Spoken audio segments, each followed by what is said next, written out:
अगर आप jacquard fabric designer बनना चाहते हैं तो आपको इस फील्ड के बारे में सारी जानकारी लेना बेहद जरूरी है, जैसे कि टेक्सटाइल फील्ड क्या है, जेकार्ड फील्ड क्या है, कौन कौन सी मशीन होती है, किस तरह से डिजाइन बनाई जाती है, किस तरह से डिजाइन किस दाम में बेची जा सकती है, डिजाइनर बन जाने के बाद कहाँ कहाँ जॉब मिलती है और इसका स्कोप फ्यूचर में क्या है। ये सब कुछ आपको इस वीडियो में जानने को मिलेगा, इसीलिए वीडियो को एंड तक देखना बेहद जरूरी है। इससे पहले ये जान लो कि Maruti institute of IT and design साल 2009 से ही हर स्टूडेंट्स को embroidery, jacquard and digital print जैसी टेक्सटाइल फील्ड में डिजाइनिंग की ट्रेनिंग करवाती है, वो भी 100% practical training and 100% job placement guarantee के साथ। कि जहां पर जिस स्टूडेंट्स को टेक्सटाइल फील्ड में इंटरेस्ट है और वो जो डिजाइनर बनना चाहते हैं वो यहाँ पर आते हैं, हमारे एक्सपीरियंस ट्रेनर उनको ट्रेनिंग करवाते हैं।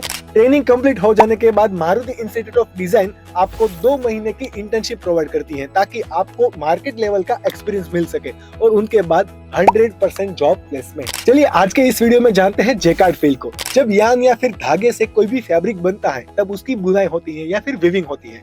जब इसी विविंग के दौरान कोई भी फैब्रिक में डिजाइन बनती है दैट इज कॉल्ड जेकार्ड। और इस जेकार्ड फैब्रिक में जो आपको डिजाइन दिखती है वहां पर कोई भी प्रिंटिंग नहीं की गई है, ना ही किसी पर हैंडवर्क किया गया है। और इस फैब्रिक का ज्यादातर यूज साड़ी बनाने के लिए, कुर्ती, कोटी, कुर्ता या फिर ड्रेस, दुपट्टा बनाने के लिए किया जाता है।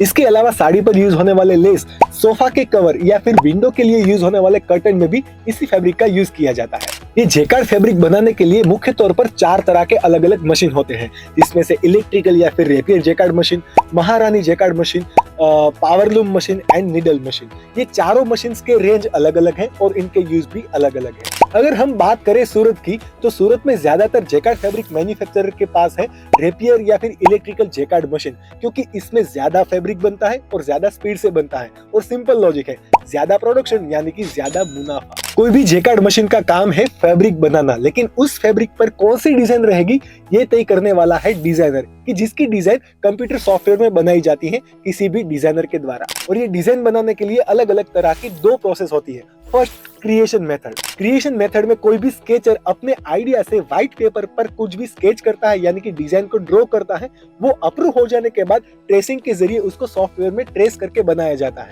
और ये पूरी डिजाइन बन जाने के बाद मशीन में चलाने के लिए इसको स्पेसिफिक कमांड दिए जाते हैं। एंड सेकंड मेथड है कॉपी मेथड, जिसमें अगर आपने कोई इंटरनेट पर या फिर किसी लाइव प्रोडक्ट में डिजाइन देखी है उसी को आप कॉपी करते हैं। हाँ, कभी कभार उसमें थोड़ा बहुत मॉडिफिकेशन कर सकते हैं और इस तरह की डिजाइन को बोलते हैं हम कॉपी वर्क। लेकिन हमेशा याद रखना दोस्तों, क्रिएशन हमेशा आगे होता है और कॉपी हमेशा उससे पीछे। जब आप जेकार्ड डिजाइनर के तौर पर जॉब करते हैं तब आपको आपके द्वारा बनाई गई डिजाइन को किसी डिजाइन गैलरी के ऑनर को सबमिट करवानी होती है और किसी भी डिजाइन गैलरी के चीफ डिजाइनर या फिर ऑनर इसी डिजाइन को जेकार्ड मैन्युफैक्चरर को बेचते हैं XYZ अमाउंट में।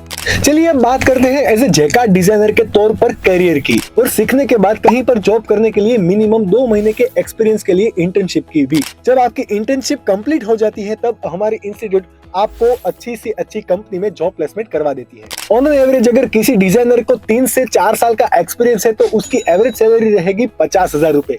मैंने आपको ये एवरेज सैलरी बताई है। जो डिजाइनर अच्छे क्रिएटिव है और जिसकी स्पीड भी ज्यादा है उसकी सैलरी इससे भी बहुत ज्यादा हो सकती है। और अगर किसी को इसी फील्ड में बिजनेस करना है तो बहुत सिंपल है, जिसके लिए आपके पास क्लाइंट बेस होना चाहिए और आप में स्किल होनी चाहिए आपकी टीम के पास से काम करवाने की, यानी कि डिजाइन बनवाने की। और ये डिजाइन बनवाने के लिए आपको 4 से 5 साल का एक्सपीरियंस और मार्केट का नॉलेज भी होना बेहद जरूरी है। और जब आप ये सब कुछ कर सकते हैं तब आप अपना बिजनेस स्टार्ट कर सकते हैं, जिसके लिए आपको एक छोटी सी ऑफिस को रेंट पर लेना होगा, 2 से 3 लोगों की अच्छी सी टीम बनानी होगी और 3 से 4 कंप्यूटर का इन्वेस्टमेंट करना पड़ेगा। और मैं सबसे बेस्ट बात बताऊं, 10वीं या 12वीं में आपके कितने नंबर आए थे उसको इस फील्ड से कुछ लेना देना ही नहीं है। ना ही लेना देना है आपके पास क्या डिग्री है और आप में क्या कैपेबिलिटीज है। अगर आपको कंप्यूटर चलाने की बेसिक स्किल है और आप डिजाइनर बनना चाहते हैं, आपका क्रिएशन भी अच्छा है, तो फिर आप ये डिजाइनर बन सकते हैं, जिसके लिए आपको मारुति इंस्टीट्यूट ऑफ डिजाइन सूरत में ऑफलाइन ट्रेनिंग प्रोवाइड करवाती है। बाकी सारी डिटेल्स आपकी स्क्रीन के सामने है, आप वीडियो को पॉज करके ये सारी डिटेल्स ले सकते हैं।